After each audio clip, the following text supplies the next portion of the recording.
Effort is embarrassing and nihilism is cool. At least that's how we used to think.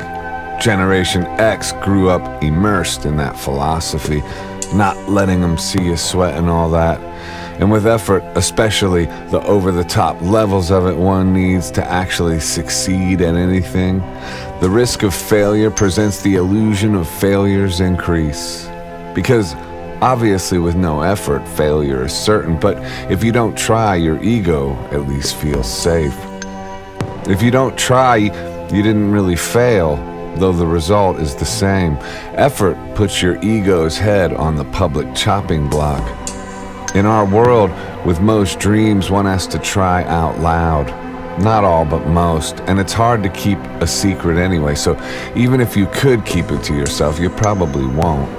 And these things aren't black and white, but to a certain way of thinking and from the position of your ego, holding on to the illusion of supposed safety, effort isn't cool. Nonchalance is cool, nihilism is cool, being laid back is cool, being all good is cool. Extreme effort, not really cool. But how cool is that kind of cool anyway?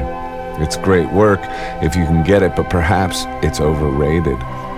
Fonzie jumped the shark and maybe coolness has jumped it with him. Effort is needed and plenty of it, consistent effort and extreme amounts that push concepts of balance off the cliff. Sacrifice and hunger and a willingness to give up everything else for a desired end. This is where hunger and desperation become our friend. They push us into corners where change and evolution become as necessary as oxygen for our survival. And only from there will the ego let you override its so-called coolness and protective measures to employ the kind of effort it takes to succeed.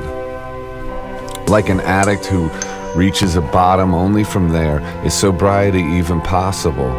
To change, to push, for most of us really takes some kind of desperation, whether real or imagined. Employing the levels of effort it takes to realize a dream is an endeavor that comes with the illusion of extreme risk, or maybe actual risk. To live out loud, to make a noise, to risk exposing your inner world to the gods of dreams realized.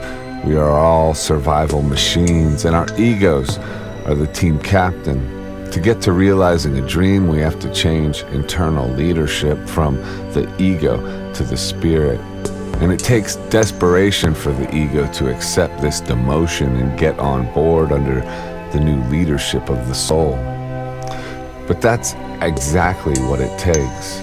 If by some miracle of faith we can make this switch occur without having our backs against the wall, then we should consider ourselves very lucky indeed. But most of us cannot. Most need a fair bit of desperation to forge ahead. I try to veer away from regret, but if there was one thing I could go back in time and tell the younger version of myself, it would be this. Don't listen to the protective voices of the ego when embarking on something new. I would say trying something new will often feel dangerous and even wrong. Like you're doing something you shouldn't, like you're breaking some internal rule.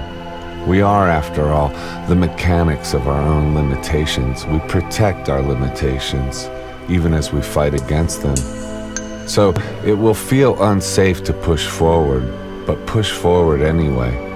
We must override that fear with everything we can before life forces us to override it with our backs up against the wall. Till we arrive at the mountaintop of the realization that effort is cool after all. Our old self standing beside us saying, "I'm glad you didn't listen to me."